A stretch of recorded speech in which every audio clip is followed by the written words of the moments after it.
Apple just dropped a new budget iPhone, but it's not called the SE anymore. Meet the iPhone 16e, packing a fresh design, a powerful A18 chip, and Apple Intelligence, all while keeping that single lens camera. Is this the best budget iPhone yet, or is Apple cutting too many corners? Let's dive in. Apple officially announced the iPhone 16e on February 19th, 2025, with pre-orders kicking off on February 21st and hitting shelves on February 28th.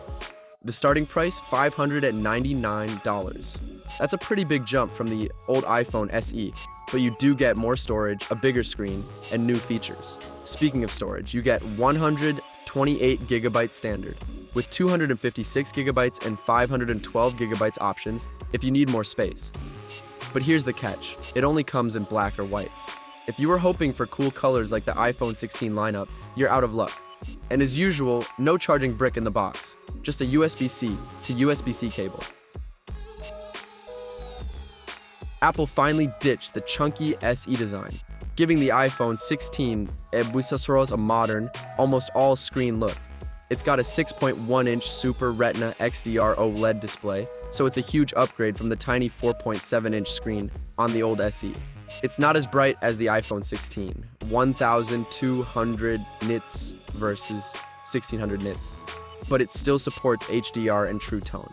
And yeah, the home button's gone, replaced with Face ID inside a notch. So no dynamic island here. A cool new addition, the action button. You can customize it to open the camera, turn on the flashlight, or even use Apple's new visual intelligence feature.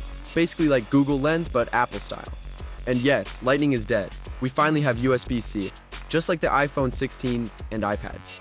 The iPhone 16e sticks to a single camera, but it's not the same old 12 megapixel lens.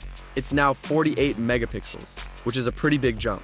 This means sharper photos, better low light shots, and 2x digital zoom to help frame your shots better.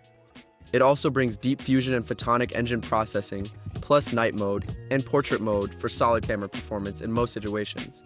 Video-wise, you can shoot 4K at 60 frames per second with Dolby Vision and even record in spatial audio. On the front, there's a 12 megapixel selfie camera inside the notch, supporting portrait mode and 4K recording. So while there's no second lens, the camera upgrade is still a big win over the SE. Powering the iPhone 16e is Apple's latest A18 chip, making it faster and smarter than ever. This means smooth performance, better battery efficiency, and support for Apple Intelligence AI features. We don't know exactly how much RAM it has, but it's likely a step up from the 4 gigabytes found in the SE. With this AI-powered chipset, you'll get better photo editing, live transcription, and smarter Siri responses. Apple says the iPhone 16e will last all day, with up to 26 hours of video playback, which is actually better than the iPhone 16. Charging is via USB-C or Qi wireless charging, but here's a weird move. There's no MagSafe support, so no snapping on magnetic chargers or MagSafe accessories, which feels like a step back.